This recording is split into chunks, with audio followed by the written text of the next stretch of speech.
L'Afrique sera recolonisée. Avez-vous suivi dernièrement les informations d'un général français qui disait que ils vont trouver des voies et moyens pour recoloniser l'Afrique et si nécessaire par des bases sur le continent africain.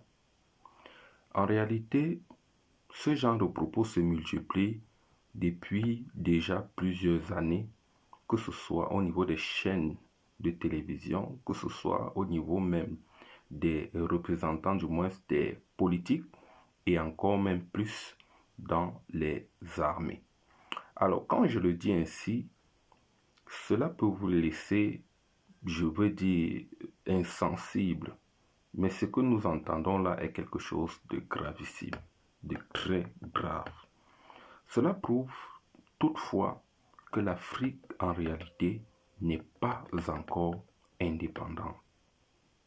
L'Afrique n'est pas encore indépendante, quel que soit ce qu'on dira.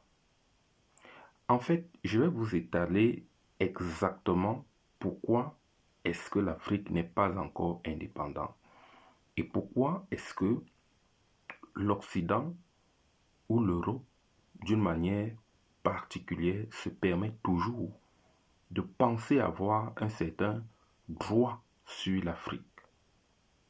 Alors, quand je le dis ainsi, ça n'est pas pour attiser des haines, parce que je suis sûr que parmi les gens de couleur, des gens de couleur, quand je dis des gens de couleur ici, je veux dire ceux qui n'ont pas la couleur comme la mienne, il y a des gens qui sont bien et des bonnes personnes. Et là, je vais parler par exemple du peuple français et de tous les autres peuples. En réalité, ce qui fait problème, ce sont les dirigeants, ce sont les gouvernements qui se sont mis toujours en tête que l'Afrique pour eux, ou du moins les États africains et les Africains pour eux, sont des sous-hommes, ce sont des épiphénomènes.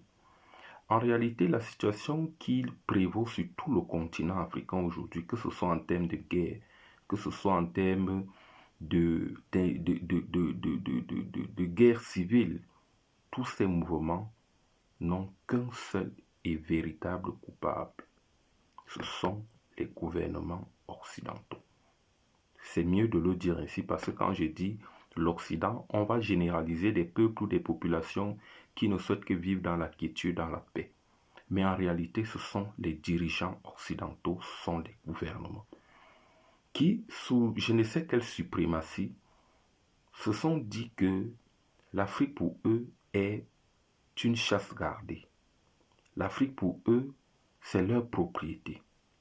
Et je vais vous dire quelque chose encore de très choquant.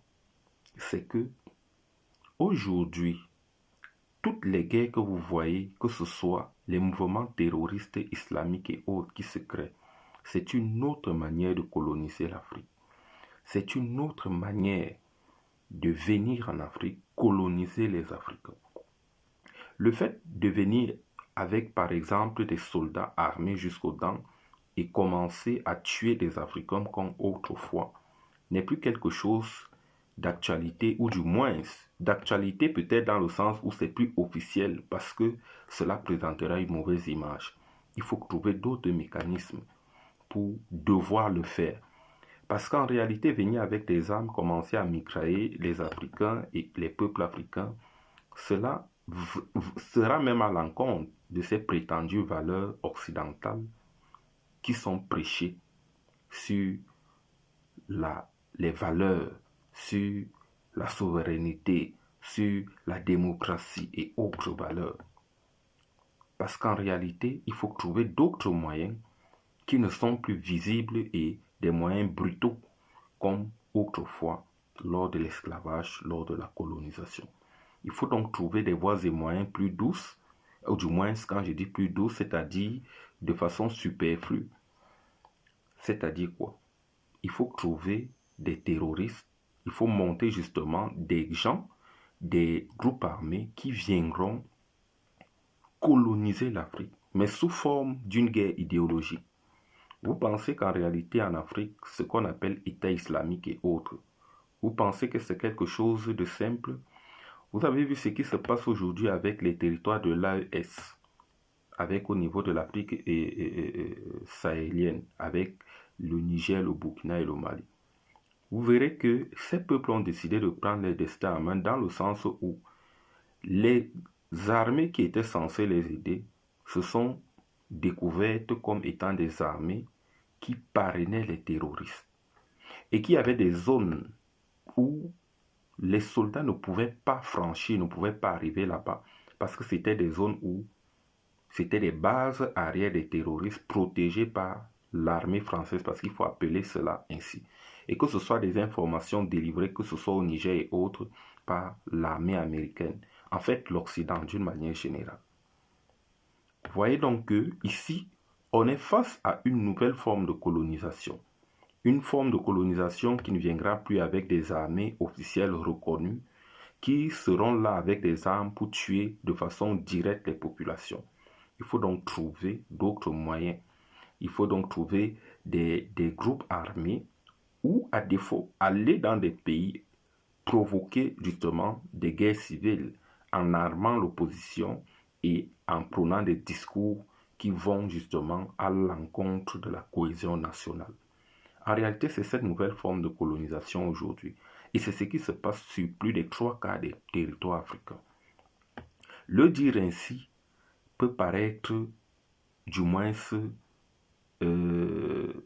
invraisemblable. Mais la réalité, c'est ça. La réalité, c'est ça. Et généralement, dans ces pays, c'est lorsque des mines d'or, lorsque, d'une manière générale, des richesses sont découvertes. Vous verrez qu'au Congo démocratique, je peux vous prendre plusieurs exemples. Vous verrez qu'au Congo démocratique, le M23 dont on parle, soi-disant le Rwanda, c'est le Rwanda y est pour quelque chose. Même si peut-être Kagame veut dire que c'est le contraire. Mais derrière Paul Kagame et le M23, il y a justement des groupuscules armés et des services secrets de renseignement français, allemands, italiens, américains, tous ces occidentaux qui arment justement ces groupes pour mener la terreur et pouvoir exploiter de force ces richesses. C'est ce qui se passe en Afrique. Je vais vous prendre d'autres cas. On a la RCA par exemple. On a vu ce qui s'est passé avec les Balaka et les anti-Balaka. On peut citer d'autres exemples encore. Je vous prends le cas par exemple du Cameroun. Je vous prends le cas du Mali. Vous savez ce qui s'est passé au Mali? Lorsque justement le gouvernement a décidé de ne pas donner à Total l'opportunité d'exploiter des ressources pétrolières, une entreprise française, la guerre a été déclarée, le Mali s'est retrouvé dans une situation d'instabilité. Je vais vous prendre d'autres cas, le Burkina.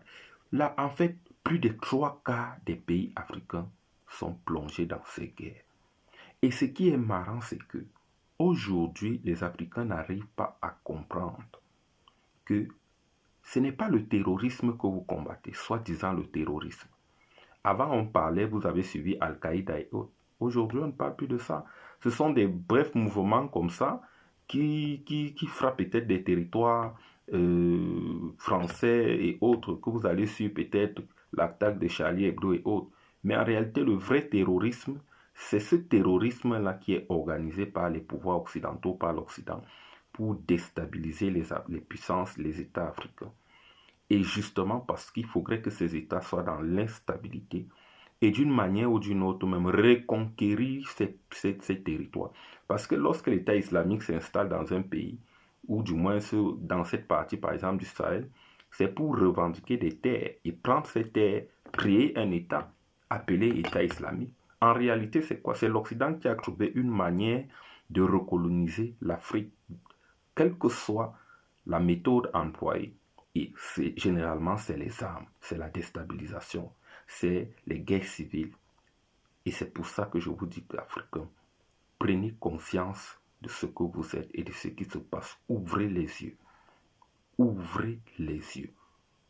Nous avons besoin d'être fermes face à toute action de velléité, de colonialisme, et nous mettons en garde ces Français, ce général qui a osé dire ce genre de propos. En bon entendeur, salut.